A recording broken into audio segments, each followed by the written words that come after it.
À la colloque des Marais, Bérénice ignore les appels de sa sœur.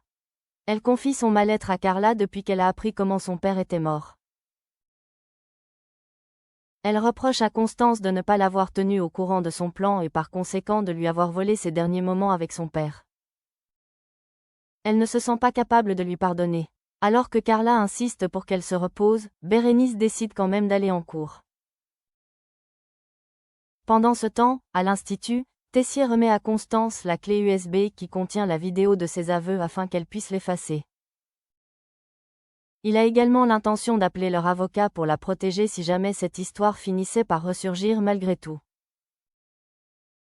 Au double, pendant le service, Bérénice est sous pression.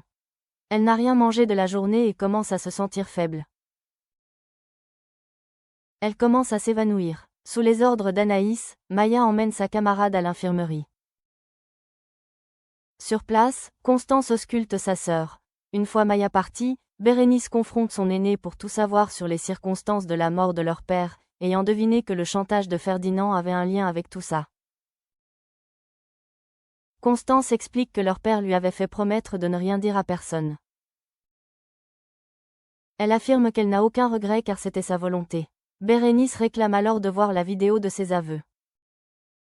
Constance lui remet la clé USB pendant ce temps, Carla confie à Rose qu'elle se sent désemparée face au chagrin de Bérénice. Elle ne sait pas comment l'aider. Rose suggère de lui laisser simplement du temps pour digérer les choses, soulignant que ce n'est pas facile non plus pour Constance. Carla retrouve ensuite sa petite amie dans le parc. Celle-ci lui demande de regarder la vidéo des aveux avec elle.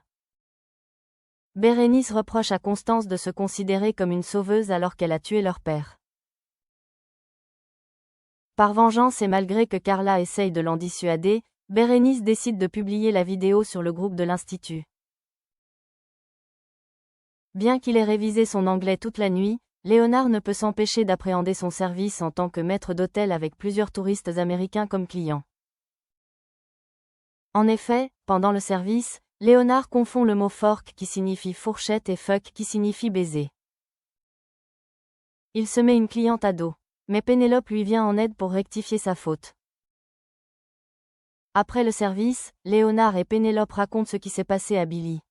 Celle-ci avoue qu'elle s'est absentée exprès parce qu'elle ne parle pas un mot d'anglais non plus.